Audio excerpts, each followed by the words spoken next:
This is the Two Better Halves podcast with me, Linton Lees, and my better half, Sarah Lees. In this podcast, we take one topic and split it into equal 15-minute discussions. One led by me, one led by the old ball and chain. You can find us everywhere you enjoy podcasts. That's Spreaker, SoundCloud, iTunes, Google Podcasts, Spotify. We're even on YouTube. And be sure to follow us on Facebook for polls and discussions. Let's go!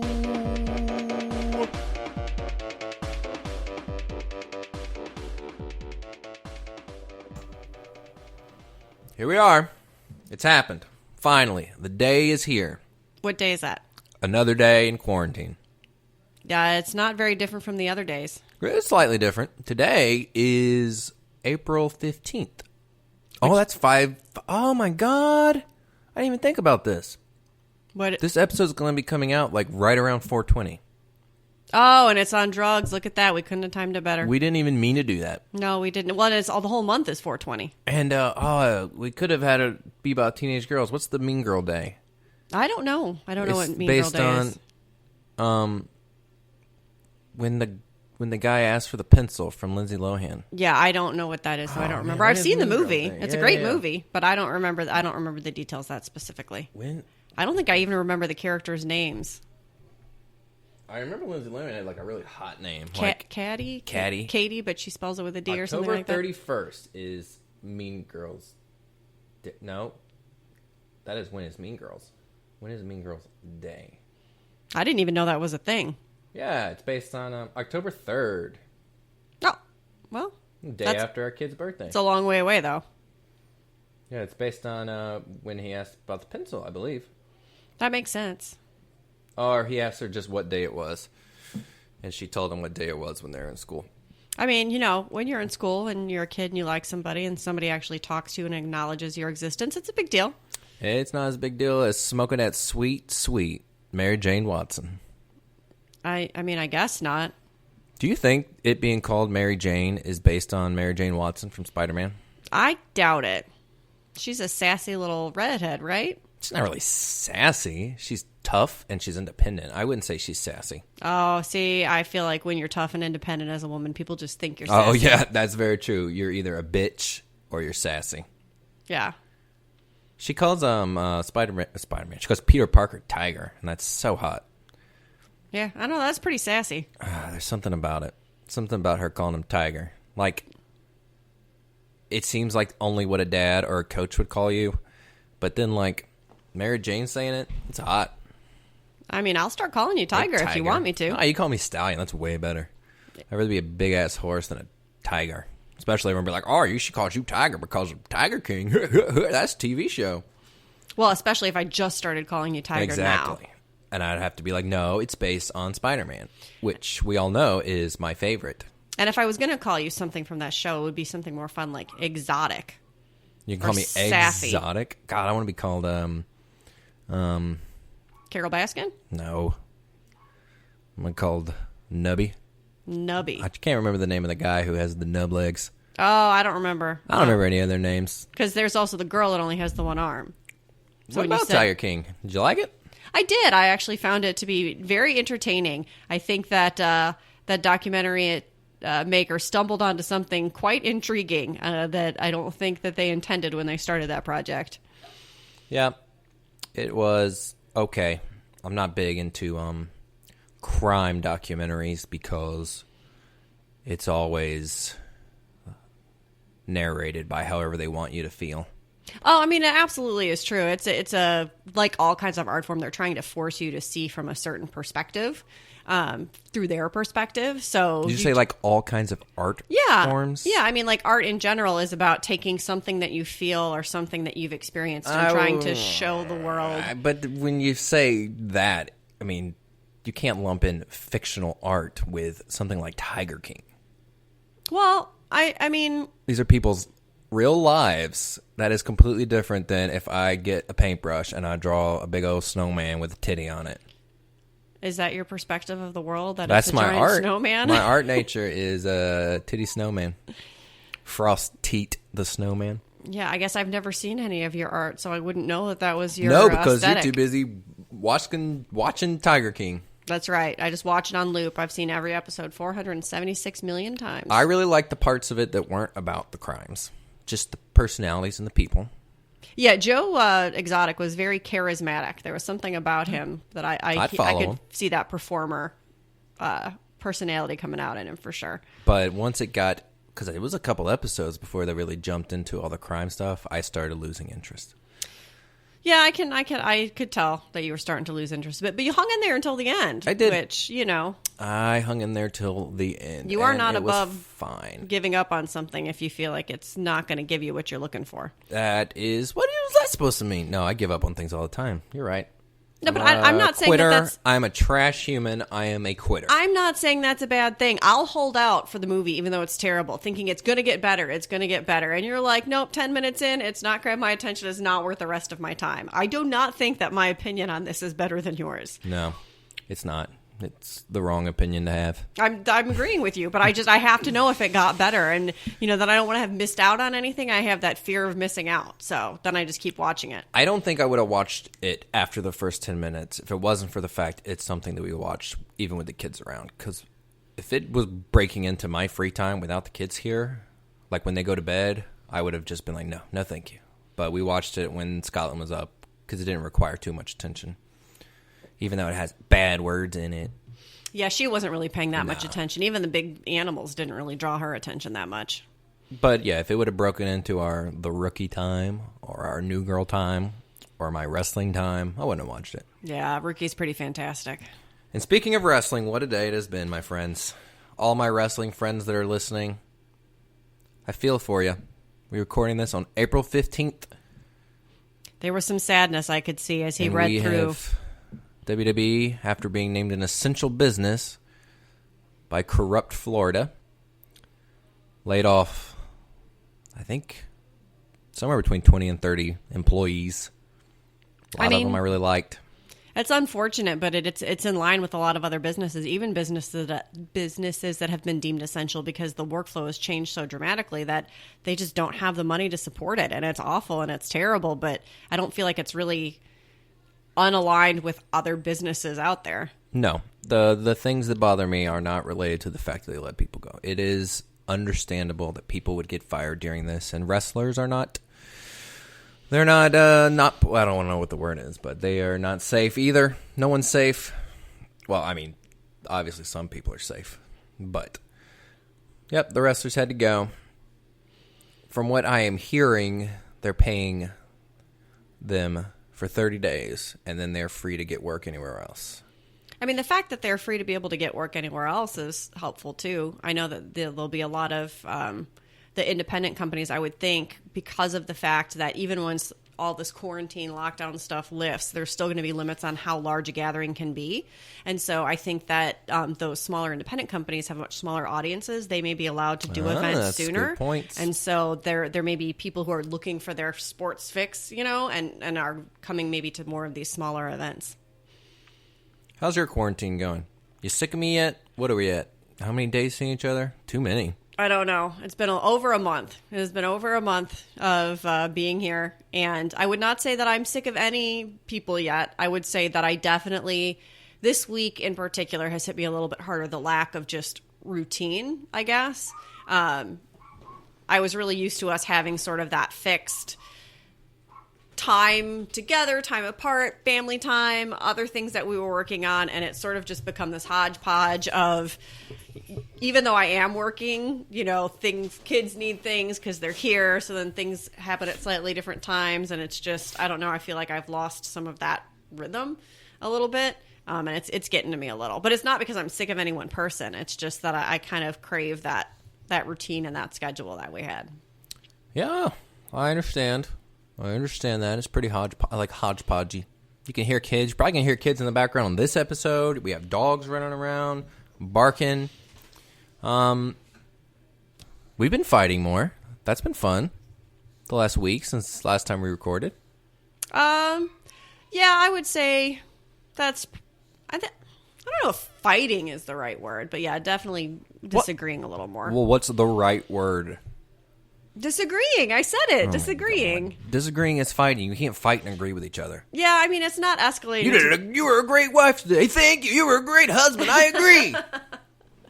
I mean, I guess you could. It might be entertaining. I'm going to do that next time. Next time, if I'm feeling really angry with you, I'm just going to start yelling things that are actually really nice. You won't. You See say if that, diffuses. and we have it, but you won't do it. I'm going to try. I would say it is a fight since, the experts always say don't go to bed angry. But there's like 2 nights in a row where we went to bed, like not even talking. How's that not a fight? I mean, I didn't feel like it was a lot of back and forth, and it didn't feel like it was a lot of trying to justify our side. It was like, I don't like this. Okay, well, I'm sorry that you don't like it. And then that was just sort of it. Do you remember what it was about? At this moment, no. No, I don't either. I've been trying to think. I'm assuming you did something. Oh, of course it was me. Well, what do we fight about most often? What's the number one thing we fight about? I would say the number one thing that we fight about is you say something intended as a joke and it hurts my feelings and I take it too seriously. No, I would say that's the number one thing we disagree about. Oh, see? So now you're saying there is a difference between disagreements and arguments. Yes, absolutely is. Okay. Because that, I mean... Well, what would you say is the number one thing that we fight about? How we would parent. Probably the number one thing we fight. Like, what I consider an actual fight. Like, I say things, and I don't think it's so much that I say a joke and it hurts your feeling. It's that I've said way too many jokes in succession. Succession? That's fair, yes. I would say that's fair. And you are just exhausted by me not being serious. Like, if I see you for the first time a day, I go, there's old poop queen, you're not going to get mad at me. I mean, I'll be frustrated because that's a terrible joke, and you'll you're better be frustrated because you know you lost your reign to Diarrhea Queen. You're trying to get your land back. This is so terrible. You're so much better than this. No, I'm not. But I say we fight the most about. I think the parenting should be the way we do it, and you think it should be that way. Our one overall rule is not to correct parenting in front of the kids, which I tend to mess up at more than you. But I would say that if you're talking about things that are actually like really serious, where it's a significant disagreement, then I would say that yes, that is probably the thing. Oh, you're just gonna jump on mine? Wow. But is that bad? Should I not agree with you? No, because then we can't fight. Well, I'm sorry. I mean, if I agree with you, I agree with you. I can't just disagree with you I disagree with you about the parenting style, so I'm agreeing that we disagree about the parenting style. Well, that's not disagreeing. That's me being right.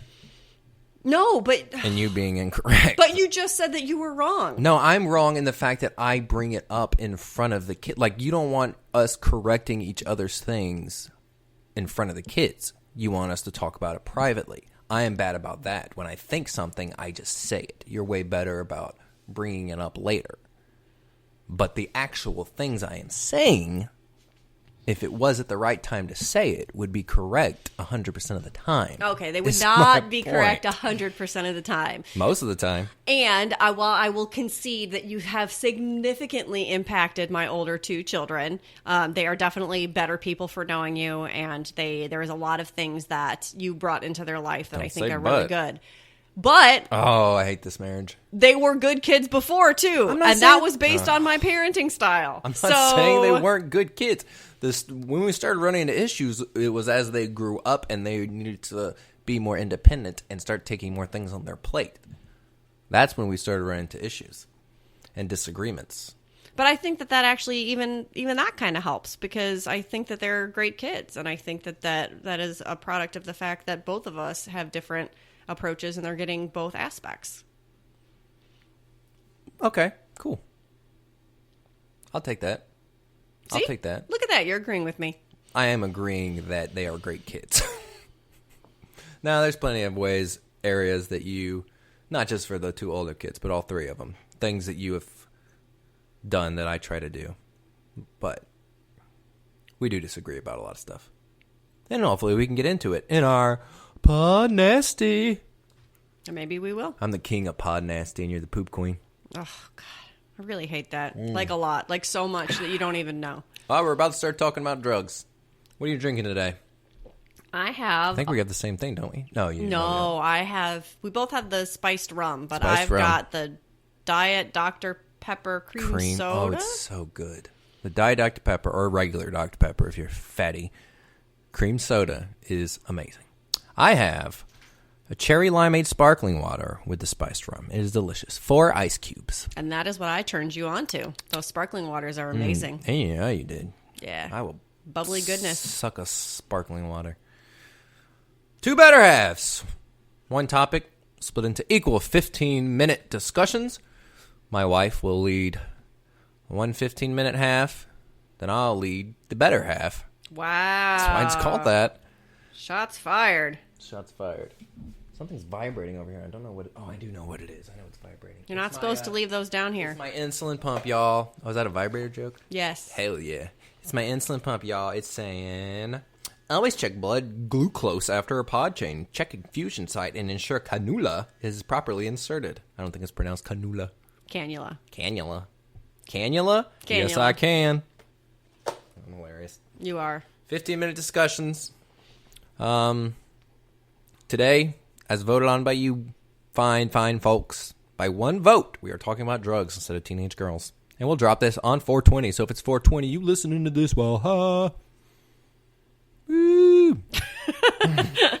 Do people who are high appreciate the woo noise? Hell yeah, they do. People that are high love woos. Okay. So I will let you use your timer since it is louder than mine. Okay. Do you have your timer? I do. Do you love me? Yes. Okay. That's what I was saying to kill time while I pull up my discussions. All right. Whenever you are ready to start the time, let me know. And 3, 2, 1. You're on the clock. Yeah, I am. I'm probably not the only one on the clock, if you know what I mean. Oh, God, I should have made a joke about how so many people are out of work. That would have been so funny. All right, say it again. You are on the clock? Is that what I said? That makes me better than most Americans, am I right? That was really mean. You just lost us, all our listeners. I also don't have a job at the moment. Update on that. I still haven't returned to work. Waiting on something good to happen. But it hasn't happened. Ooh. Yep, the last we've heard is still a good 2 to 3 weeks before Whoa, we reach this the is peak. my 15 minutes. Sorry. Jeez Louise. You talk on my 15 minutes all the time. Okay. So, first things first, I'm the illest. Is that Missy Elliott? First thing first, I'm the illest. I thought it was realist. Oh, is it the realist? I don't know. I'm not sure in the what it's murder from. business, I can hold you down like I'm giving lessons in physics. I don't know. I don't remember exactly. All right, so let's talk about drugs. Wife, Okay. clear your conscience and tell us about all the drugs you have done. I don't know. What is our definition for drugs? Are we only talking about things that are illegal? Because there's a lot of drugs that are prescriptions, legal when you're a certain age. Oh, my God. Well, I mean, this is a fair question. Talk about the entertaining ones. Nobody wants to hear about you taking baby aspirin. I mean, when I give you a question, you can hit a home run or you can bunt it when no one else is on base and get thrown out first for no reason. You're taking a sacrifice bunt when there's no base runners. That's what's happening right now. This analogy is not working for me. Yeah, because you don't like baseball. I don't. Because you use trash. Wow. No, not you. Really throwing punches Your today. taste in what you want to watch is trash. You're wonderful. Okay. But you should like baseball. Oh, okay. So if you want to tell us every pill you've ever taken, that would be so exciting. You can just do that for my whole 15 minutes. Okay, so no, I guess the ones that are exciting, So as you sorry, would say. Oh my gosh, whatever. I would say marijuana Whoa! and acid or LSD and ecstasy. What? What's it? It's the same thing, isn't it? No, Oh. they're different. I think that's it. All I right. think that's it. Tell us your acid and LSD story. So I did And it. I will judge you during it. Of course you will. Okay. So I did it twice. And the first time... You did each of them twice? Well, they're the same thing. That's what I said. Oh, but no, ecstasy. I was thinking that LSD and ecstasy are not the same thing. Oh, no. That was what I thought you said. Yeah. Acid / LSD, same thing. So I did that twice. The first time it was a very pleasant experience. I walked through the neighborhood with my friends who were also doing it, and we saw all sorts of things in the leaves of the trees, and it was just... Whoa, you saw leaves on a tree? Yeah, but the leaves were in the shape so of cool. different things, and we could see, like, mountains and birds, and, doesn't this thing look shaped like that? And we took a walk through the park and felt the grass on our feet, and it was just, like, this magical, You're just describing ethereal, taking a hike. like, spiritual experience. The second time I did it was really awful, and I had visions that I was going to cut myself with the razors in the shower, and it was just... Well, did you take it by yourself in the bathroom? No, I mean, I took it, but then I started to be really paranoid, so then I thought I would feel better if I took a shower, kind of wake myself up, and then when I was in the shower, I was having all sorts of paranoid I hid the razors for myself, like took them out of the shower and put them in the drawers. It was just not a pleasant experience, and that is why I never did it again after that. So, during your acid LSD experiences, you hiked, Yes. and you took a shower. Yes. Oh my goodness. Oh gosh. I don't think I knew these. This is new information to me. Didn't you take something and kiss a girl? No. So you just kissed the girl while sober? Yeah, I've kissed a girl before. No, I don't want to say names. No, I've kissed a couple of girls, but none of it was under the I thought one influence of it was drugs. on ecstasy. No. I just assumed. No. I assumed if my wife's being that cool, No, sorry. it must be No because drugs she was on that involved. sweet, sweet No. Rainbow Joe. No. That's what I call ecstasy, Rainbow Joe. No. All right, do you have your ecstasy stories? Yeah, I've done... Because I've heard these. I didn't know about your horrible, horrible life of acid. Well, I mean, it wasn't horrible. It was 2 times. One was very No, pleasant. I don't mean horrible as in you did it a lot. I mean horrible as in you hiked and you took a shower. Okay. Not to make light of people who have worse situations. Just making light of my wife. I mean, the hike was really cool. It was probably the best hike of my entire life. So don't be, looking down on the hike. We've been on lots of hikes together. Have we? Have we really been on lots of hikes? That's not really a thing we do. Well, we've been on a I hike mean, we together. walked the neighborhood. I would We not went say... to Stone Mountain and we walked up the big ass mountain. Yeah, even that I wouldn't consider No, hiking. that was horrible. I hate that. It's not really your thing. Terrible day. Ecstasy I've done a couple of times as well. Ecstasy, one time was at what used to be a gay club in downtown Atlanta, and they had like 3 different sections. So they had like a rave type dance floor on the bottom floor. And the middle floor was just like a typical bar with pool tables and that kind of stuff. And the top floor had a drag show. And so you could really move around based on how you were feeling. If the crowds were too much, you could go up to the bar area, and there was couches, and it was a little more laid back. And if you really wanted to be laughing, you could go and see the drag show, and they were super entertaining and hilarious. So it was actually a really great place. And it was one of those places where you walked in, and even I, who is a fairly naive person, I would say, when it comes to drugs, would not know where to buy drugs, that kind of a thing. You walk in the door, and it is very clear. Well, it's closed now. It was very clear. All of the people standing around the pool tables were drug dealers. Like it was evident. They had vending machines that had water bottles in them. I want to hear more about why it was evident that they were drug dealers. It was just the whole vibe. There was no doubt that that's what they were there for. The way that they were standing there, the whole vibe they were giving off, it was very clear. It was just very clear. I would have known, as someone who would not be able to identify a drug dealer, that these people had drugs I could buy from them. But one of the things with ecstasy is it makes you incredibly thirsty. And so they had vending machines with water bottles that were just lined up by the front of the entrance so that you could just buy water if you were thirsty.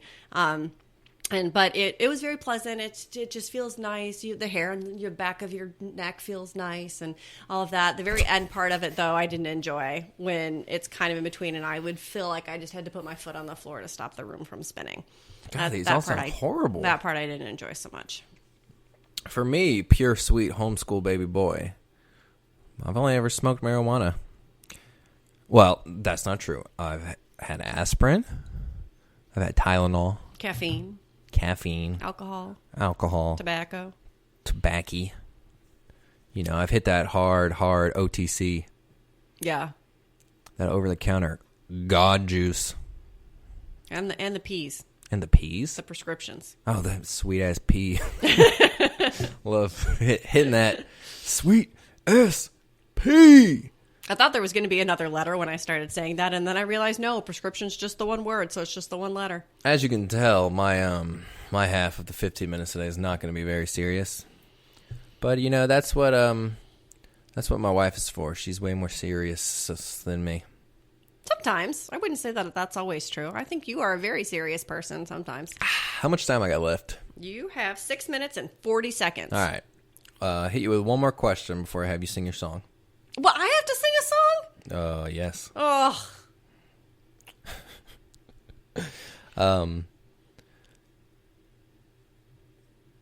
Let's hop into the prescription pill zone. The sweet pea? The sweet PILL.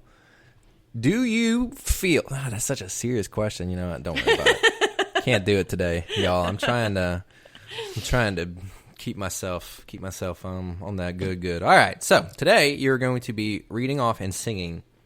Oh, where is it? I have to go back. The all-time classic from 2 Chainz. Uh-oh. A Crack. I might be in trouble. Now, it is obvious that some of the words on here you should not say. So I have to sing a song that I'm not entirely familiar with, have not practiced, and also self-edit at the same time. Yes, ma'am. That seems really unfair. Life is unfair. That's why it's in a podcast. I think once you take a look at the lyrics, you'll remember this amazing hit by 2 Chainz, Crack. As you know, 2 Chainz is one of my favorites of all time. I know. We saw him at the Hawks. I forgot who they were playing. I don't remember who they were playing either, but I remember watching him with his daughters, and it was delightful. He was so adorable with his daughters and in the popcorn, front row and the popcorn. And their little stuffed birds. I was so into 2 Chainz. He was a great father, and I'm assuming he's a great everything. He is just... Oh, I love him, and I love his music. I love that mindless, catchy hip-hop. I was just thinking today about how good rap and hip-hop is right now. It's in a very good place. Yeah, there's a lot of good stuff out there. And I listen to 2 Chainz. I just don't listen to music in general as much as you do. I don't think I've listened to any music in the entire quarantine other than times you have put on things when we've been like in the kitchen doing something else. So I'm reading these lyrics right now, and I'm telling you, I have no idea at all. I don't hear a beat in my head at all. So this may be more spoken word poetry. What is the first line? Hey Jack, start that beat from the Tanop. Yeah. No, that's like the intro talk part that all rap songs do. Started from the trap, now I rap. Started from the trap, now I rap. No matter where I'm at, I got crack. I mean, okay. All right, hit it. Started. Here we go. Ricky. Yo, Lee, you want to come outside? Started from the trap, now I rap. Tell 'em, no matter where I'm at, I got crack. I got your crack, yeah. I got crack. I got crack, yeah. Yeah, I don't think I've heard this song. You have. We've listened to this album Started from the trap, now I rap. No matter where I'm at, I got crack. Standing on them blocks, selling hinard. Gonna be dumb, I be going retard. I got no regard for the broad Peeling off my car, I bet I'm from Kalapodnark. That's College Park, I'm guessing. South side, outside. I'm riding round, I get it. And I look round, they took my style. Like, motherfucker, you trippin'. Let me slow it down before I get a ticket. Want a verse from me, it's gonna cost a chicken. Rev your mirror, shake it like a stripper hoe. Car so big it got a stripper pole. I'm ballin' like a give and go. All I talk is crack, getting the Rico. Started from the trap, now I rap.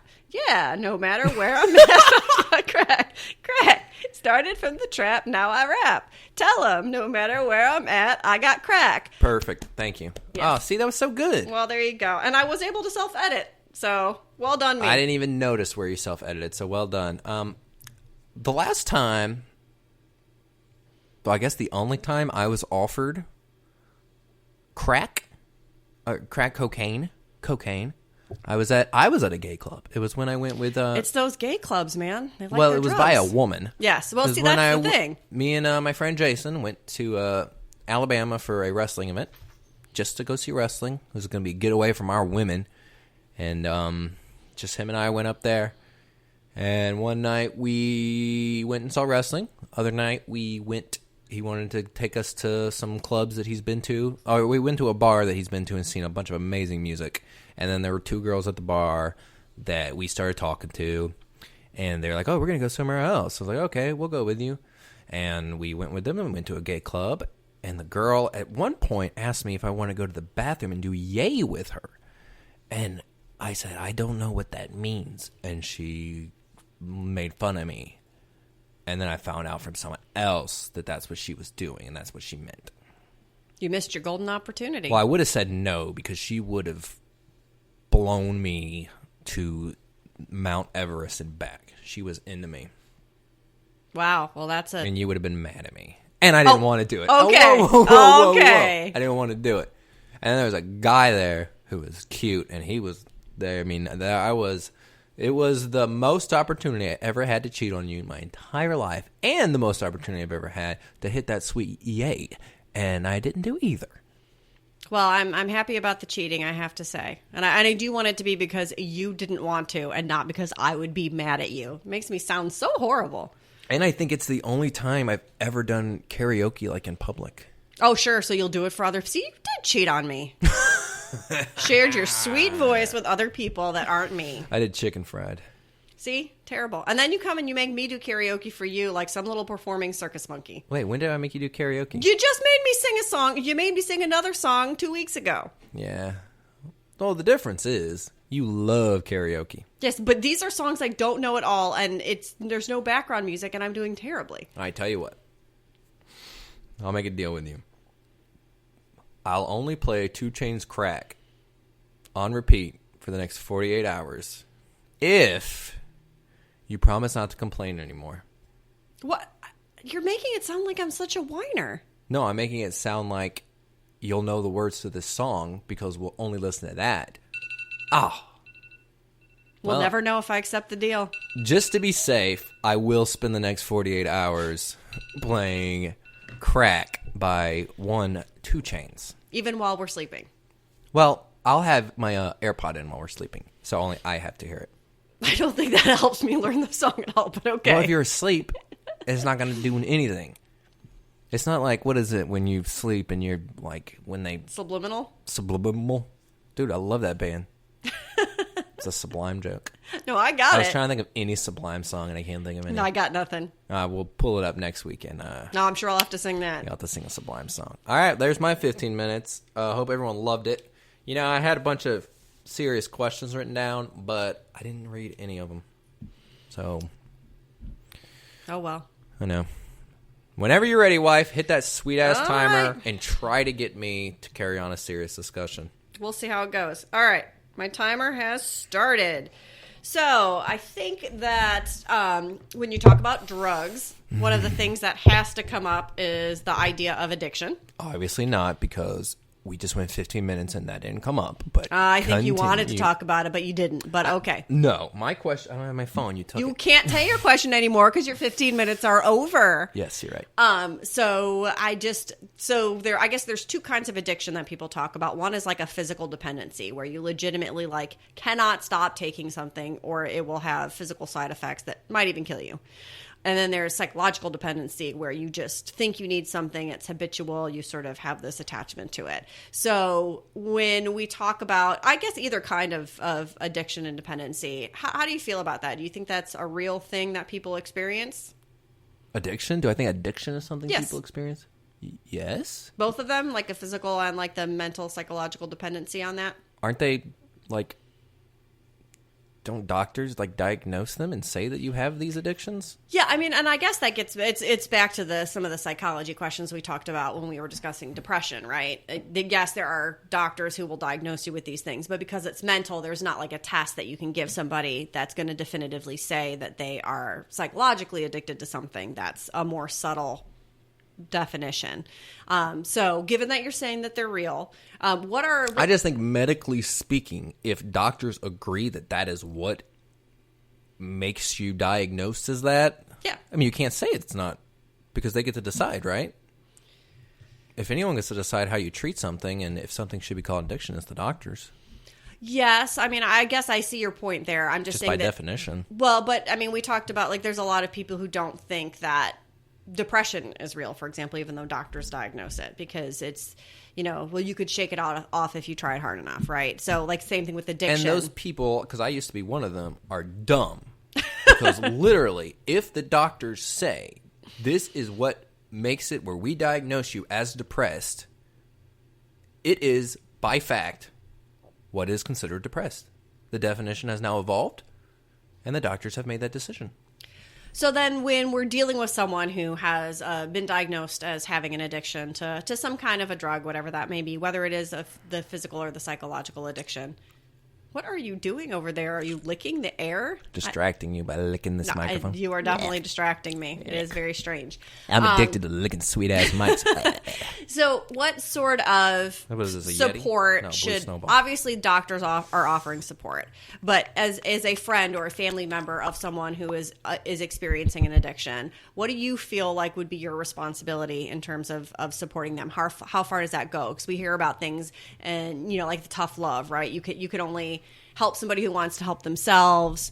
You can only, there's only so much you can do. Sometimes somebody has to hit rock bottom to really understand where they are. So how would you tread that sort of fine line between being somebody who supports and realizes that is a disease that maybe that they are incapable of helping, but at the same time realize that, maybe there's a limit to how much you can help if they don't want to help themselves? Sorry. It would depend on the person for me. Each situation is obviously going to be different. Like you said, friends and family. But if I found out that my little brother was addicted to methamphetamines, I would react differently than if I found out a friend that I barely talk to is addicted to that sweet-ass Kreenac. But I've known people that have been addicted to stuff, from things such as alcohol to, I don't think you can be physically addicted to marijuana, but you can definitely be mentally addicted to marijuana in the same way you can be mentally addicted to porn, which I've been through that plenty of times in my life. And the truth would be that I deal with it by making jokes about it. That's just the truth. I've never seen a type of addiction from someone, like, I don't want to give the politically, obviously, if I was going to do it and I knew that I needed to do the right thing, I would sit them down and talk to them when they were sober. And then if they're not okay, I would try and give them help. But you guys don't want to hear the right answers. You want to hear the truth. And the truth is, I would make a lot of jokes about it. If they did something to hurt someone, I would try to make them feel bad about it. Or I have in the future. I don't know how I will handle it because it hasn't happened yet. Like, I don't know anyone right now that I consider addicted to something. It's very interesting because when I was younger, I went to a lot of Al-Anon and Alateen, which is a support group basically for people who... And who is this Alan? That is not what I said. But it is a support group for people who know someone who is struggling with addiction. And basically it's, there's a lot of tools they teach you, but there also is a time for people to just share their stories and basically get off their chest, the things that they've experienced. And it is terrifying when you hear some of the stories of the way that people can behave when they're under the influence of certain things. People who are not normally violent becoming incredibly violent, threatening people with knives. I remember hearing stories of people, sitting outside the house and waiting for the loved one to pass out because they were afraid to go back in the house because they had a gun or they were hitting them. And it's really hard to understand, in a situation like that. If it was your little brother, if it was somebody who you genuinely loved and had that relationship with, what is the right approach? Is it to walk away? Is it to try to get them help? Is it to just leave those situations until they blow over? It's such a hard situation to be in when the person is such a completely different personality, when they're not under the influence. And if you are accepting of the fact that this is, a legitimate disease, that they cannot help the fact that they have this addiction and that they're drawn back to continue to use whatever it is that's causing them to get into this alternate personality state. And they don't remember what they did when they were in that state. So to them, they don't even remember that episode. And so it's just, how long, would you stay by somebody? What is there any line in the sand that you can think of where you would be like that? Yeah, that's too far. Too far to where I'm just not going to speak to them ever? Yeah, you have to walk away from the situation. I mean, if they hurt my family. Yeah. And that would go for anyone. If anyone hurts my family, I'll cut them off, even if they're in a terrible place. I mean, that's not the right answer. The right answer is show love and all that stuff. But realistically speaking, I would, if somebody hurts my family, then I am going to not be their friend anymore. Yeah. That's not the right answer. And I know that's not the right answer, but like I said, the right answer is not what I am here to give. But I also don't know that there is a right answer. I think that at what point if we're talking about these situations where somebody's actually becoming physically violent and your safety or your children's safety is actually becoming in danger, or from a mental health perspective, some people become very verbally abusive when they're under the influence of certain things. At what point does your own mental health or physical safety outweigh the morally right thing of supporting somebody through an addiction that they cannot help? I think when I say be there for them no matter what, that does not mean in an unsafe. You don't have to physically be there for them in front of them while they have a knife in their hand.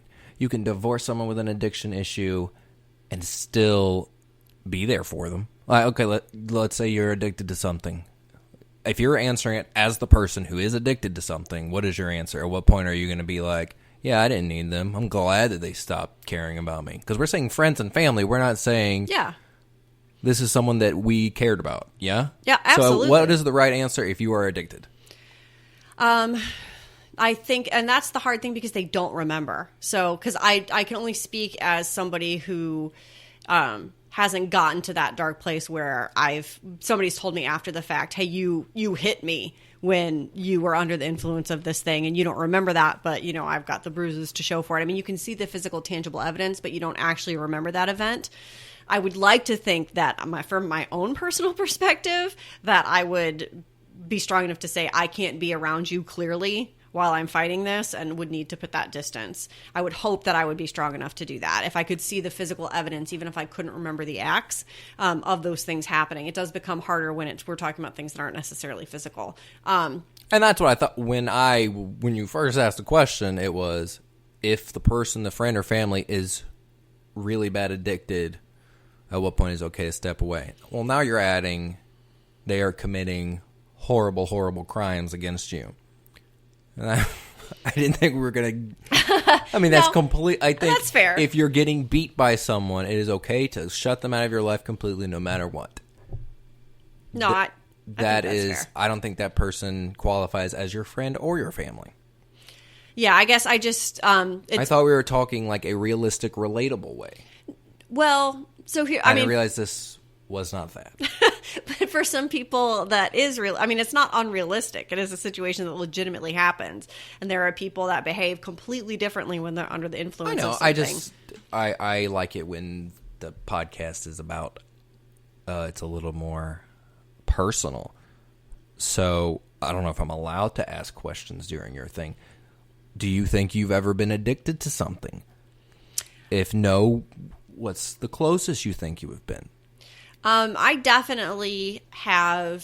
For a while when I was younger, I smoked, and I would say that I was probably addicted.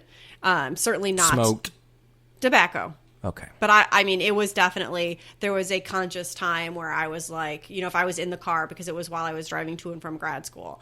And so if I was in the car on that road, it was a very hard impulse to fight against. And it definitely took some really conscious effort to break that cycle. Now, that is totally not the level. I understand it is a fraction of what it feels like for someone who's addicted to something that's a lot more mind-altering, a lot more, even comes with some, physical components. So I would say I've only had a small taste of what true addiction is like. But that alone was hard enough, I think, to fight. So I can imagine that it's exponentially more difficult when you're talking about something that comes with some pretty significant mind-altering changes along with it. Okay, so I'm just going to hijack 15 minutes, I guess. So we're getting you. There's a personal thing. I remember you doing it. I remember when we first got together, and I hated the fact that you smoked, and you several times said that you would not do it anymore, and you promised, and you still did it. And when I would get really pissed at you and we'd fight about it, how did you feel? Did you think I was being unfair? Yeah, so it's, I think it's very easy to become defensive in those situations, especially when it's something that seems harmless to you. So I think that that's where it does become a different question when you feel like there's some sort of physical safety becoming involved. Because I didn't at the time, I didn't really understand. It didn't seem like it was hurting you, so I didn't understand why you were getting so angry with me. And I think that's way more relatable, so it's definitely the path to go down. You never smoked and tried to hurt me. And not saying that doesn't happen to other people. It's not really serious. Neither of us can relate to that at all, is my point. So, because we fought about it probably a year, what is it that made you decide the time, hey, I'm going to stop smoking now? I think that it comes back to exactly what we talked about before, which is you can't make somebody be ready. They have to come to that decision for themselves. It was not any amount of anything that you said that made me decide that I needed to try to do something about it. It was just how gorgeous my face was. It was about me deciding that it was something that I did not want to do and making the effort for myself to do it. And you can't like pinpoint what made that effort differently than the others? Nope. I have no idea. I have no idea why that one time versus all the other times that I tried to quit for myself made a difference. I don't recollect that at all. Maybe you still smoke. I don't. That is not a thing that happens. But, all right. So obviously you don't like the theoretical. I like the relatable theoretical. You are welcome to ask anything you'd like. Well, I felt like it is relatable because I heard so many people tell those stories. It definitely was. Relatable between you and me that we have personally, we can relate it back to our marriage and our relationship and our personal lives. But you can do whatever you want in your 50 minutes, obviously. So, all right. So then I guess the other thing that's really interesting to me is we as a society have sort of arbitrarily. Oh, you just hit us with the we as a society. Yes. Oh, my God. This could be the worst question ever. No, have arbitrarily decided that certain drugs are okay, certain drugs aren't okay, certain drugs are okay, but only if you're a certain age. Oh, damn, girl. You shouldn't have let me hijack your 15 minutes. Well, you shouldn't have done that. You should have been a gentleman. Because I can't stop hijacking your 15 minutes. Yes. No, I can't stop hijacking you. It doesn't make it less bad if you sing it, just so you know. It makes it more cute because you got a big old smile on your face. All right, fair enough. Because I hijacked. Well, our dear babies and lovers. Not babies or lovers, I guess sounds better. Might be lovers of babies. Which I am a lover of baby. But if you say, that's my lover, you don't think that means like that person just loves that thing. It's like a romantic context. Right? Yeah. And you should not be a lover, a baby lover. I don't know. The more I say it, the more I don't know how I feel. We could do a whole episode on the word lover. Speaking of next episode and more episodes, Sarah, what should we put on the poll for next time? Okay, well, based on the things that we've talked about, I would say candy. Oh my God, why candy? Because you were eating candy because your blood sugar was crashing. So how do people feel about candy? Different kinds of candy. I definitely have candies that I like and candies that I do not like. And so I think that there's some debate there as to what is considered a candy and what are the good candies. God. Oh, please. Oh, goodness. Well, I ate candy earlier. I did a lot of other things earlier, but yes, I ate candy. My topic will be, what do we call them? What do you call your crime documentaries? True crime documentaries? Murder porn? True crime documentaries. True crime documentaries. My wife's murder porn. That's not a term I came up with. That's just a popular term to use for people who don't like it. That's my poll choice. So if you want to hear us discuss true crime, podcumentaries, hit us up. But now let's hit you guys up right in the face. We got a couple of questions this week from our lovely listeners. Thanks, guys. That have to do with drugs. Firstly, from Lauren, do you have any hard feelings towards any drugs in particular, whether it be narcotics, psychedelics, regular OTC, etc.? Etc., not excedrin. And do these feelings come from society's overall and often quite silly expectations about how we should view such drugs, or have you come to the conclusions via don't knock it till you try it? Well, I think that the structure that we put in place for drugs is good in theory, like the theory of classifying drugs based on whether they have a highly addictive nature, how likely are they to change how you behave, how likely are they to, result in an overdose, makes sense. But when you look at where they actually put the drugs in those categories, it makes no sense at all. So, I think that there are some drugs that I personally would never be interested in trying because they have a high potential for overdose and addiction and definitely changing how you behave. And I'm not really interested in that. But I'm not I don't think we should just, destroy all of the the stockpiles of them either. I don't know. I don't feel that passionately about it.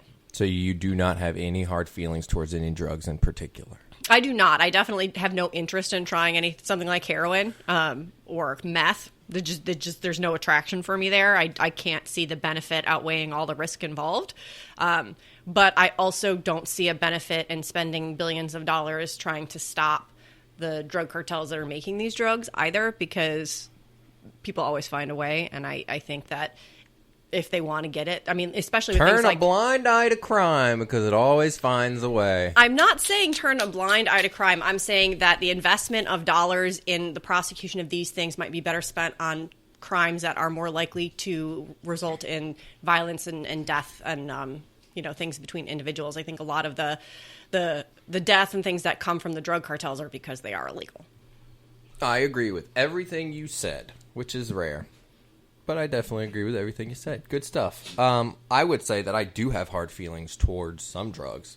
I have hard feelings towards Ambien, which is a drug that I take every single night. And I wish that I never would have started taking it. And I wish that there was a simple way to never need to take it again, because it's a scary thing. It makes you do things that you probably didn't want to do, didn't mean to do, especially if you've had any alcohol and you don't immediately fall asleep. It is a life of regret. It's really interesting, though, because, again, it's a drug that is more in that, mind type area, and it doesn't affect me as strongly as it seems to affect you.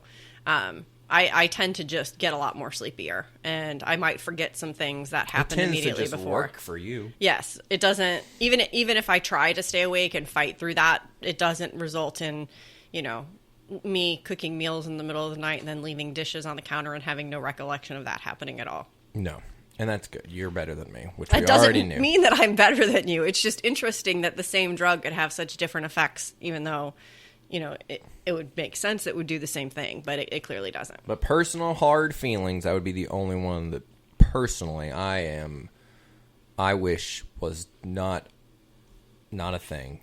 It's to the point where I put a lock on all the apps on my phone at 11:30 p.m. because I cannot take it if I've had a drink and be allowed to socialize with the world. It's not a good idea. Well, look at that, though. You know that's a risk, and you're taking the appropriate precautions to mitigate that risk as much as possible. Yeah, but now I've discovered that the Kindle that I have that I read all my comic books on has access to all those apps. It's a lot harder to type, so I don't tend to do it. But sometimes I still will do it. Or I'll get on Amazon and buy. I'm not perfect, but you're cute. I'm close to perfect. And then we had another question. A long question. A series of long questions from Dear Katie. She even says at the end that this could be a two-part episode, and it absolutely could. We could have easily split this up into being about prescription drugs and then, I don't want to call them street drugs. I think street drugs is appropriate. The more so illegal drugs. So there's a bunch of questions here. Which one do I want to choose? We can rapid fire these. You ready to be rapid fire too? I'll do my best. All right. Do you feel prescription drugs are over or under prescribed? Probably both for different groups of people. Jesus. I mean, As the overprescribing of certain drugs in the past made it difficult to now get those drugs we needed today. I would say that is absolutely true when it comes to pain management in particular. Are these drugs really needed? I would say they are really needed for certain individuals. I think that in some cases they're being used in the wrong ways. Which would probably be overprescribed. Right, in certain cases. But then I think there's other drugs that are underprescribed where people maybe really need them for mental health in particular. Could the same symptoms be better treated with other methods? Sometimes yes, sometimes no. I think we see that a lot with cancer patients since I work with cancer patients and pain management. And, there are sometimes alternatives that can work really well, like physical therapy, acupuncture, massage, chiropractic. And then there's other cases where they literally have a tumor pressing on their spinal nerve and no amount of any other intervention is going to take care of that pain. Should some illicit drugs be legal? Yes. Like? I mean, in my opinion, I think that we would be able to better regulate things if all illicit drugs were legal.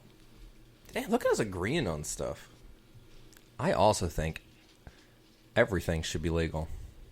I think, or is that how to the extreme we're going to?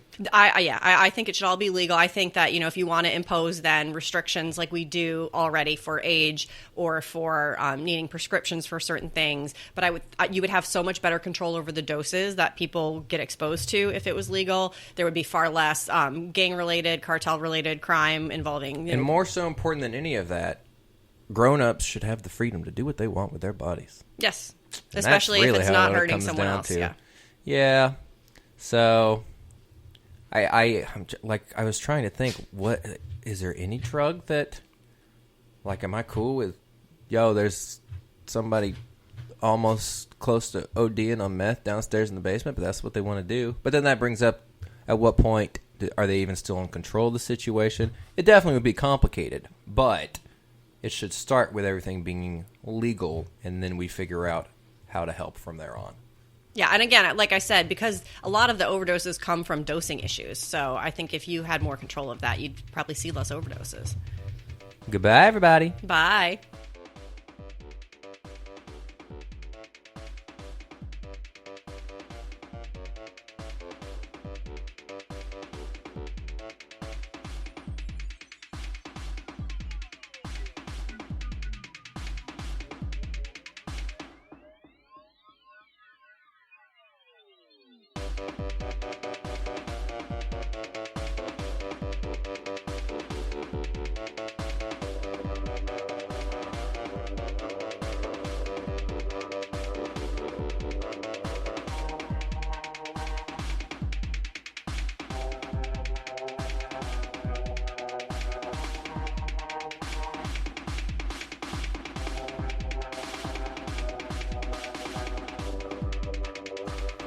All right, now we come to the part of the podcast where we play our game, which is Sex, Marry, Kill, where we take 3 fictional characters and we discuss which one we would have sex with, which is...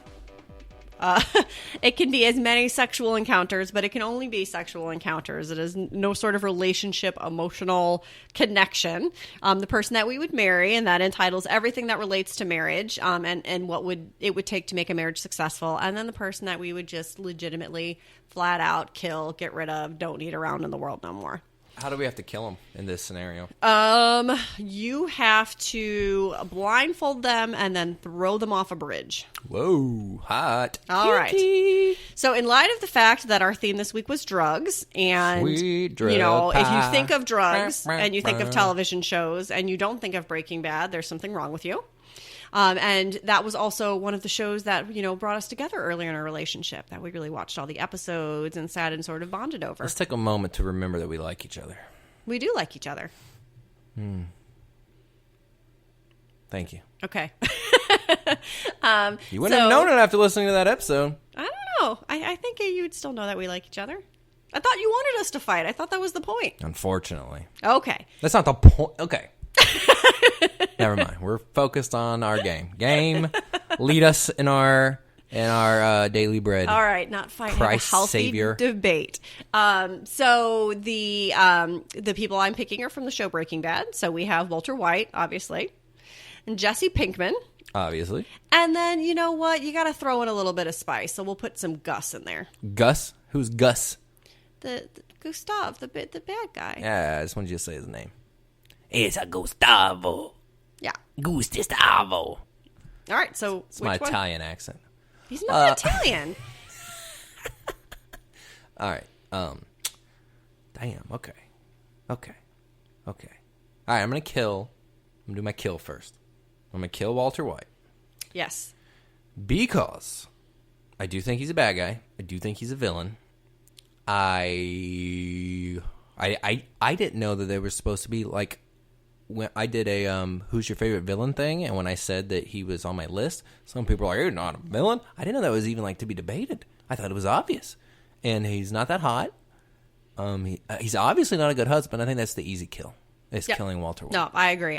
That's who I would kill too, hands down. He is not Beat him up, a throw him in a likable bag. person, and he believes he has the moral high ground and uses it to justify doing terrible things. But he's just doing terrible things and then trying to make himself feel better about it. All right.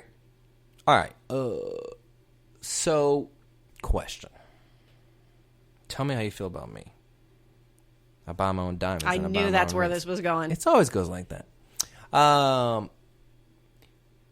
Does this follow the order of Breaking Bad to the point of if I marry Gustavo, he is going to die while we're married? Or am I assuming that in this scenario, he stays alive and we stay married? I think this is a good blanket rule for all of them, that it is the character and their personality that we're discussing. We are not what happens to them in the story. Very good. Love it. Love it. I'm going to marry Gusty boy. All right, and why? He got that sweet-ass money, so he's going to take care of me. You gold But on digger. the down low, we'll have a simple life, but just always be taken care of. He's very, very patient, even when he's got to kill people. He's a neat freak too. He's a little fastidious like about me. his appearance. I can see you guys connecting Keeps on that things front. nice and tidy. Yeah. Tidy up. Tidy up? What's that from? That's from the producers, right? Uma Thurman? I don't know. Maybe. Tidy up. And she tidies up when, I don't know, but the voice is cute. if you got it, flaunt it.